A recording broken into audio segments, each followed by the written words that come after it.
Me live here on LinkedIn and Facebook and Instagram. Wait a second, which camera? I'm on this camera. So welcome so much to this 2023 year. And when you have a hammer, when all you have is a hammer, everything looks like a nail. And you are in the right place if you want to make some changes in your life, but you're not really sure where to start. You want to do something a little bit differently, but what you've tried hasn't really worked. And maybe it's time to consider creativity, because a creativity mindset can help you look for new solutions. It can help you find emergency exits in dead ends, and it can help you look at life a little bit more optimistically and think outside the box, for that cliche overused term. So if you want to show up more as yourself at work or in your life, you want to be proud of what makes you weird, maybe original, unique. The good news is that's what we need in the world. At work, we need people with an original idea. We need people with an original point of view, because nobody is quite like you. And so nobody has the ideas that you do. We need people like you to start speaking up and sharing ideas and trying new things in the world. We don't need more robots. So if you don't know who I am, I'm Dr. Caroline Brookfield. I am a veterinarian for over 25 years, 26 years almost now, and I am passionate about helping people discover their unique style of creativity. Not necessarily arts and crafts, but things like making a meal, building a break room hygiene plan, or gardening, or even finding a new way to decorate your Christmas tree. Those are all examples of everyday creativity. You don't have to draw or paint or even sing, thank goodness for me, to exercise your everyday creativity. The really interesting thing, and what makes me passionate about creativity, is when I started diving into the research around creativity, people who use their creativity are half as likely to be looking for a new job. They have higher job satisfaction, performance, but they also have higher salary, and they're also happier. You're more able to make decisions in uncertainty if you have a creative mindset, and allows you to bounce back faster from stress. What is the biggest thing that holds us back from creativity is our fear of judgment of ourselves, fear of judgment from others. And that's what keeps us from sharing our unique originality with the world. It keeps us from taking chances and speaking out. And it holds us back from being the person that we could be fully in the world. And the reason we feel that way is that it's I call it an outdated evolutionary adaptation. At one time, we had to be part of a group or we died. We'd get eaten by a tiger or we'd starve. So we feel judgment from others like physical pain.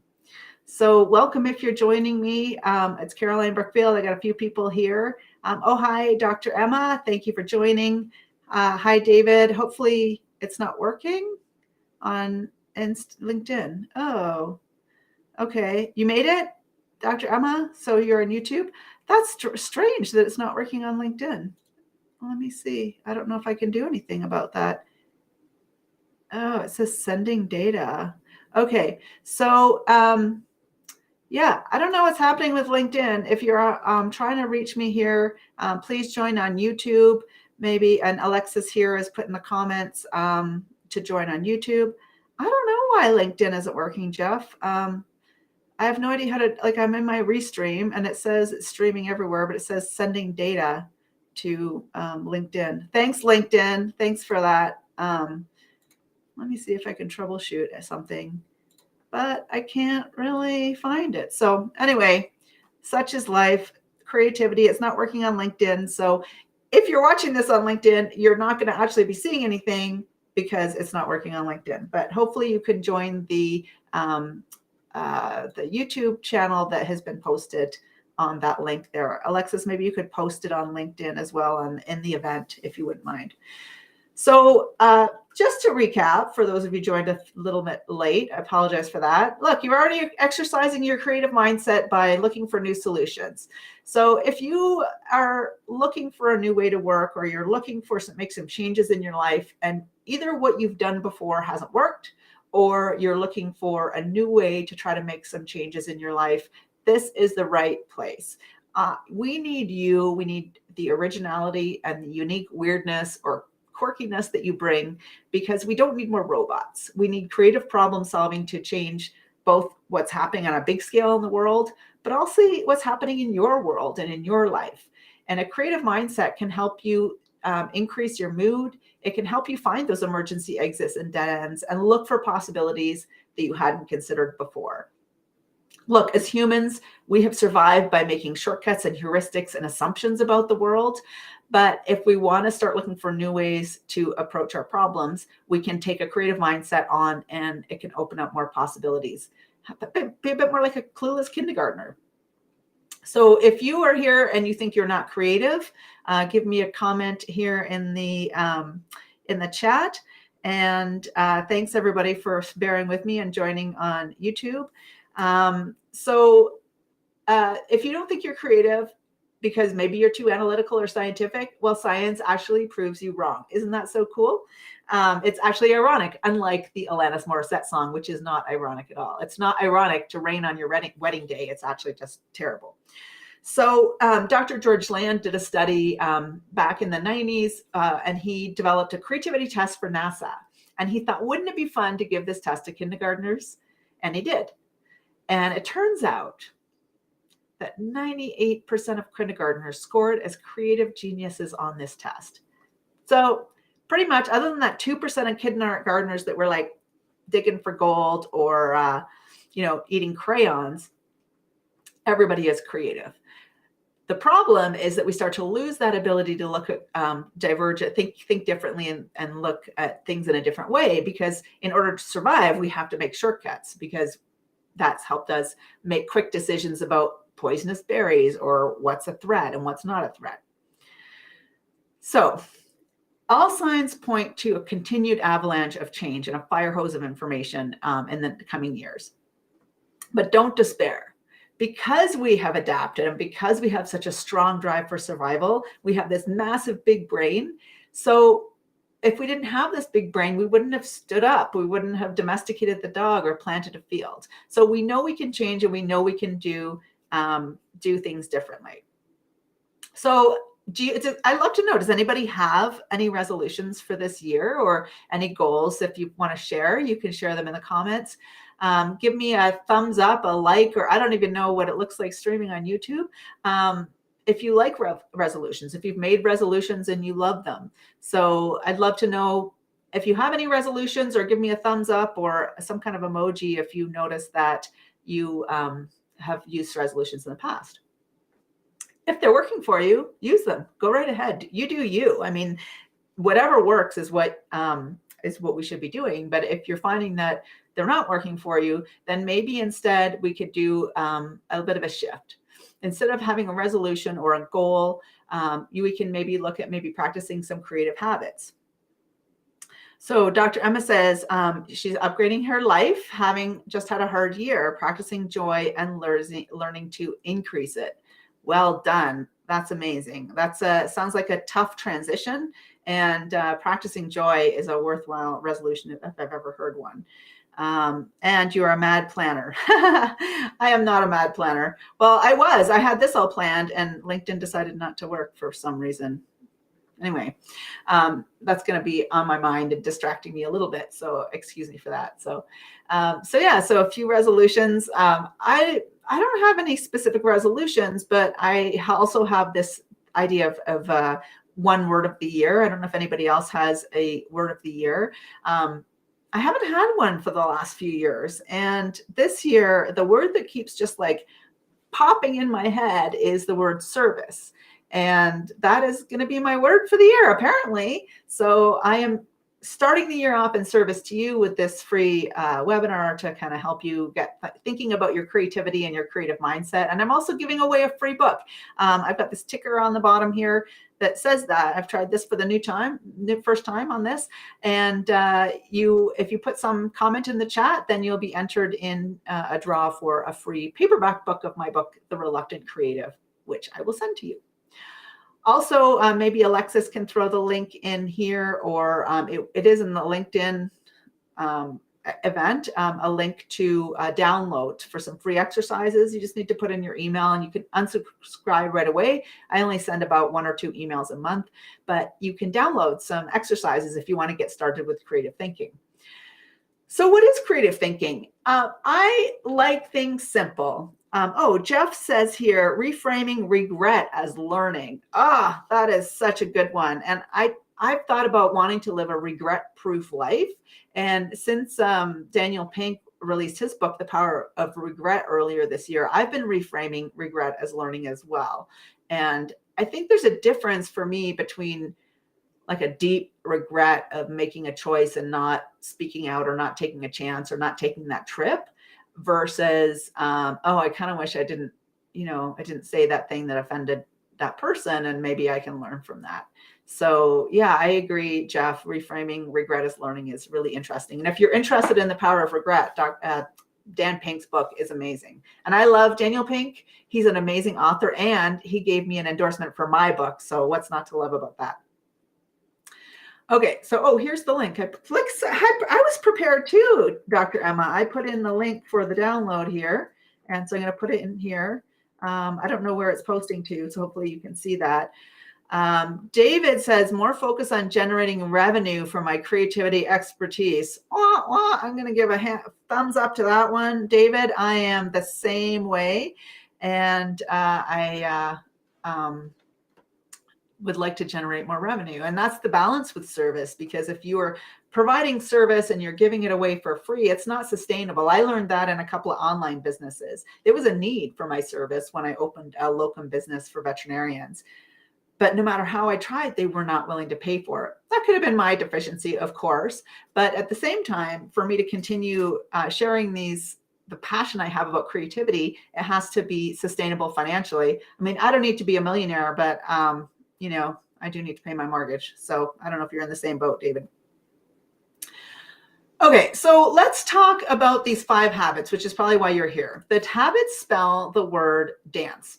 And they spell that word because even if you don't remember what the habits stand for, they spell the word dance because that's creative. You can just dance and that will start your creativity juices flowing. But I guarantee that if you practice these habits and they only take a few minutes every day, you will start seeing more creativity in your life. You'll have a creative mindset and you'll start seeing opportunities where you hadn't seen them before. So the first one is daydream. Now, talking about, making revenue from your creativity work, it's a really hard sell for me to go into a corporation and say, I'm going to tell your employees to daydream. So daydreaming is very important. It activates what we call our default mode network. And that is some people call it the imagination network. That is anything can happen, opportunities. The sky's the limit. There are many answers. And when we daydream, we can activate that network and it can start to create new solutions. We can imagine a crock pot. Okay, so imagine the crock pot is your brain. I'm just making this up as I go, by the way, so it might not work out. My analogies sometimes don't. Imagine your brain is a crock pot and you throw in all the ingredients for the stew, but you don't turn on the crock pot. Nothing's going to be made, or something is, but it's going to stink. So what the crock pot represents is your brain, and turning it on is the default mode network. So you give it all these ingredients and your default mode network starts to try to connect the dots. And it feels like nothing because you're not aware of the process, but it feels like nothing, but you could be doing everything. I think of the example of a rocket ship taking off into space. So imagine your brain is like the biggest universe known to man. Well, that kind of is a strange thing to say. Imagine your brain is a universe. And when you have a problem you're trying to solve, you're trying to think of how you're going to be able to get all the things done. How can you make more time for hobbies? How can you get a promotion? That's launching that rocket ship into your brain. And it starts to go around all the different galaxies and universes, trying to connect random stars and satellites and with the theme of this question you're trying to solve. And that's why sometimes you wake up and boom, you have this insight. It's your default mode network that's been working really hard.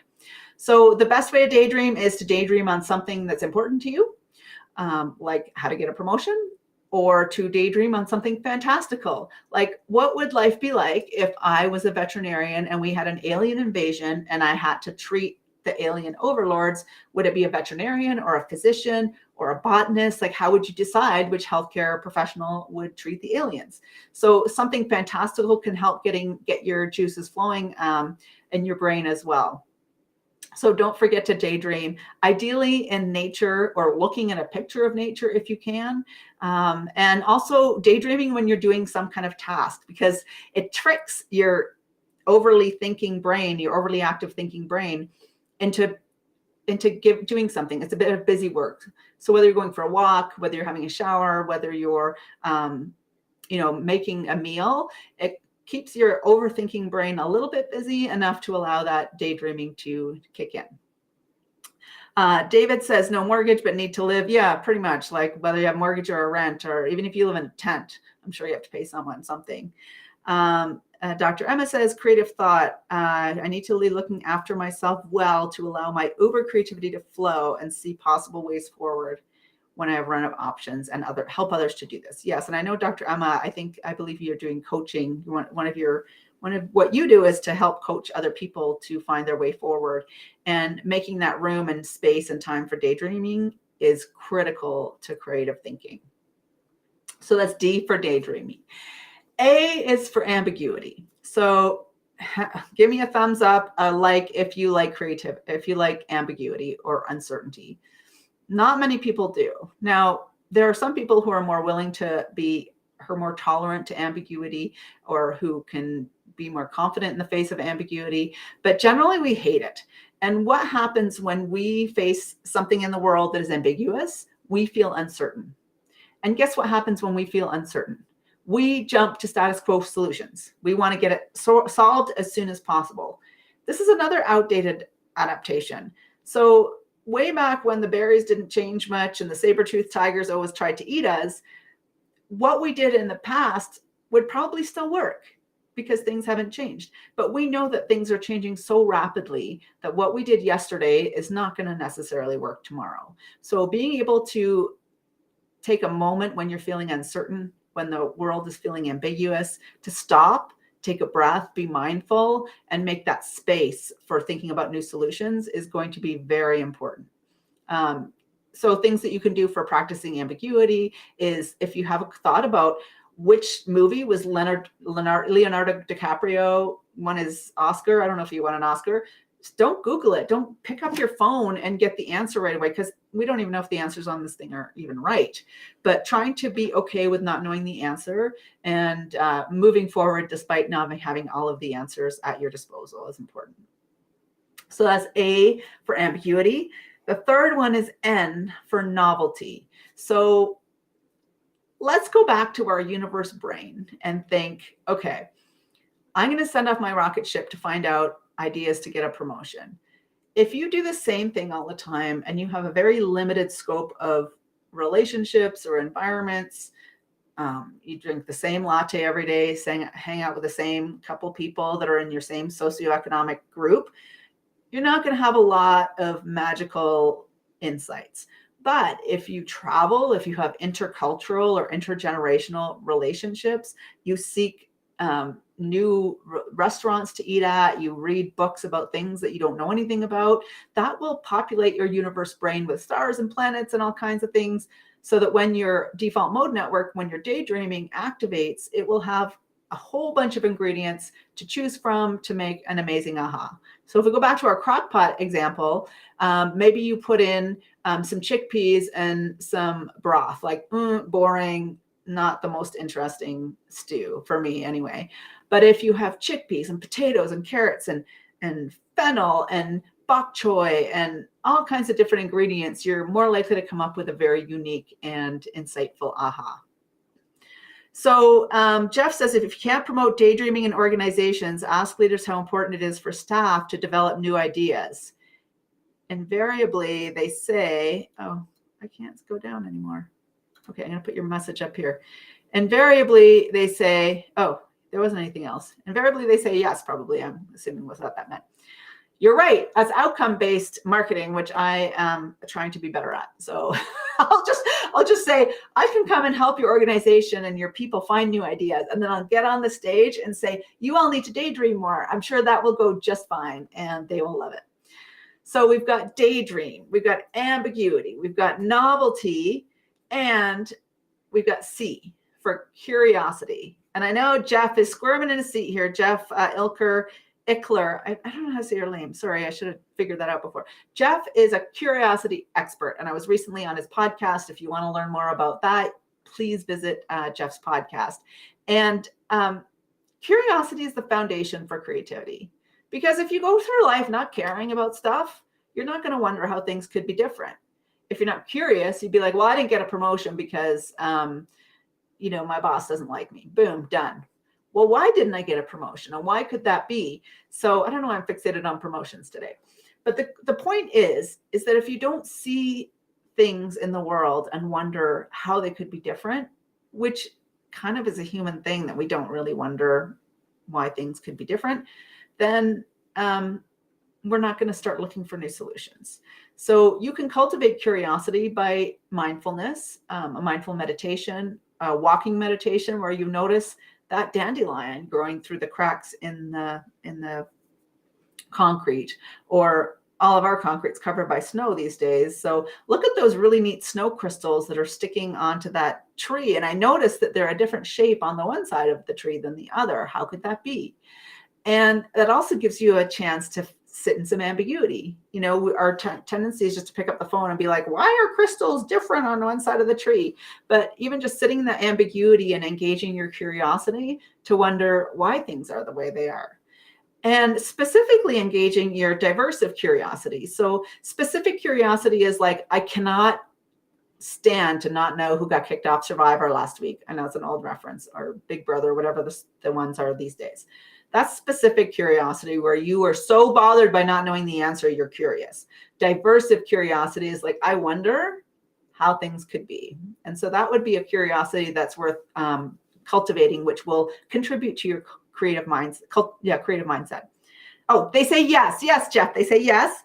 Then have them encourage their staff to take a 10-minute walk every day, unaided by listening devices. Oh, that's a good idea. I love that. I'm going to steal that, Jeff. One of my favorite quotes about creativity is plagiarism undiscovered. Don't feel like your idea has to be something no one's ever seen before, because there are no new ideas.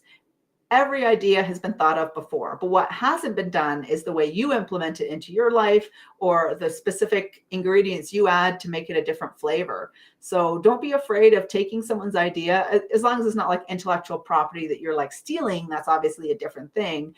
But if someone has an idea that they're going to, for instance, someone that I interviewed on one of my shows had done an Instagram account specific for a specific job promotion. And she put in like her family and her interests, and then some accolades and some awards. And that's actually what she used as her resume.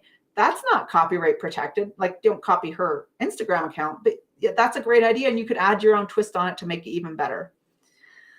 Oh, and Dr. Emma asks, is the phone killing off creativity? Phone time. Yeah. I don't know. I'm a parent of 2 teenage boys, so electronics are always a struggle for me.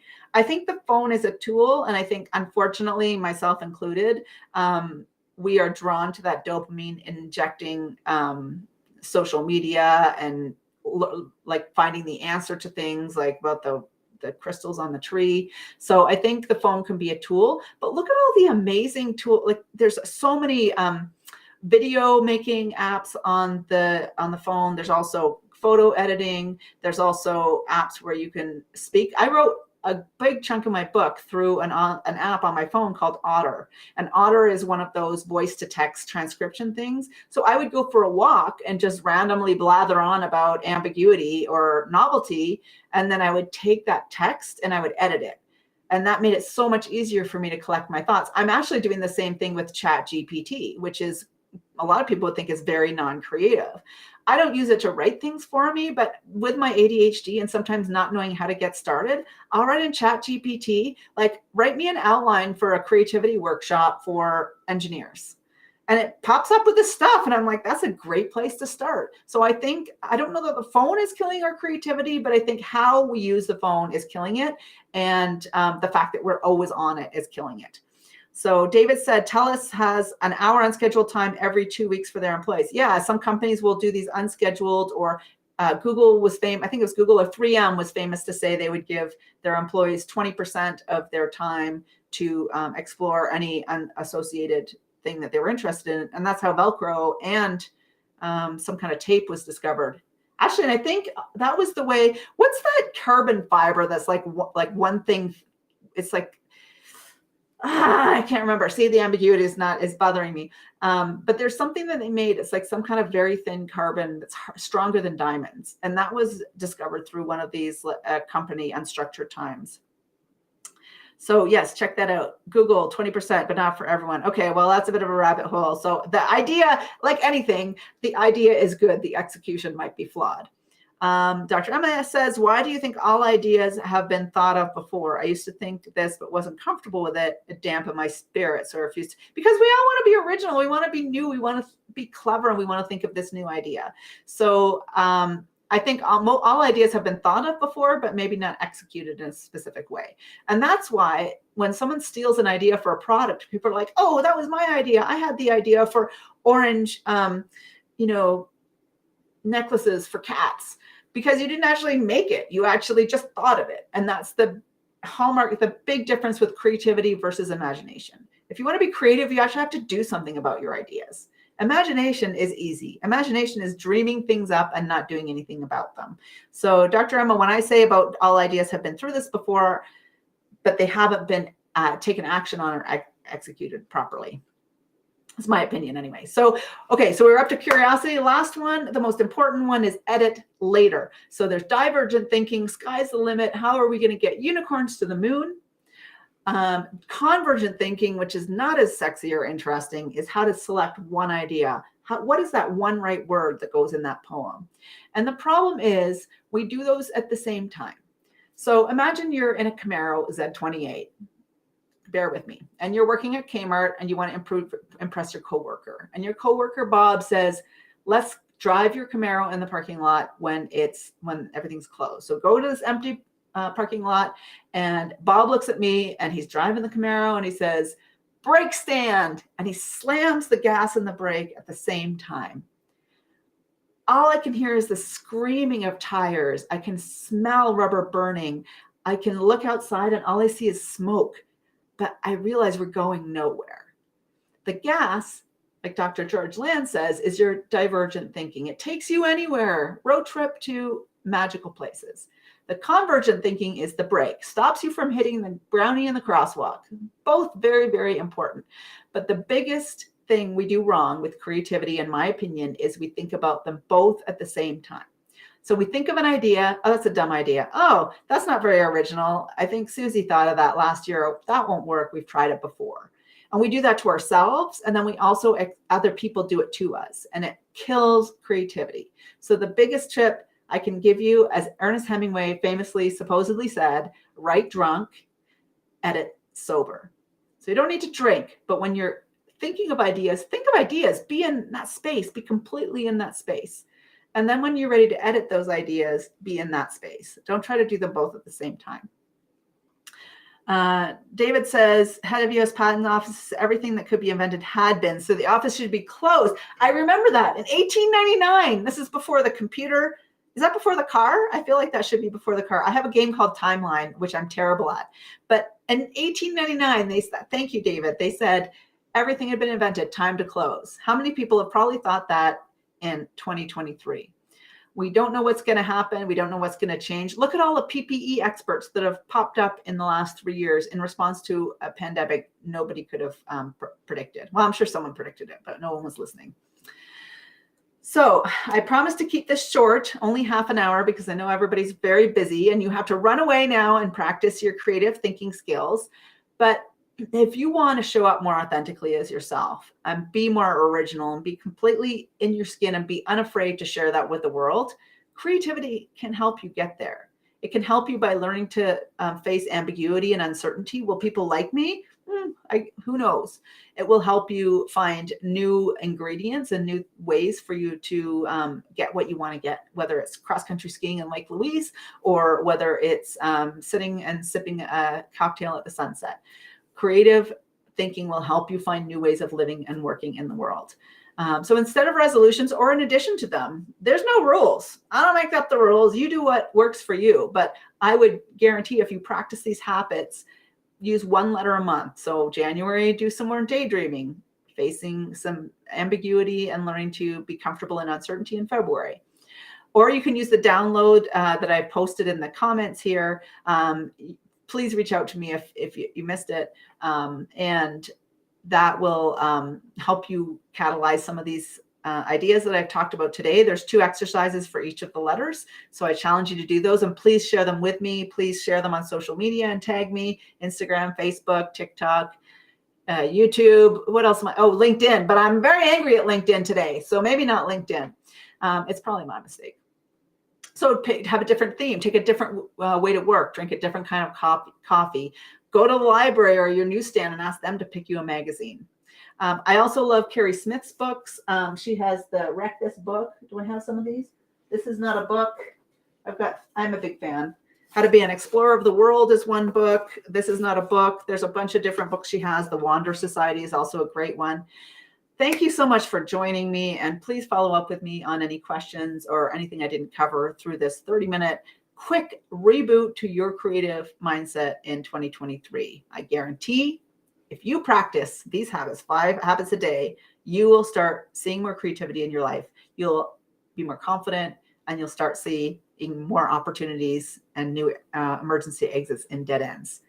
So if you want to learn more, contact me. I've also got a book that goes through more that one of you will be winning on this, what do you call it? Podcast, LinkedIn Live. It's not LinkedIn Live because it's not on LinkedIn. But I really appreciate you joining me. And please feel free to share my message. And if you find any companies that are looking for employees to sit around and daydream, I'm your girl. Love dancing. Thank you so much, Jeff. And enjoy the rest of your January, and Happy New Year, and stay creative.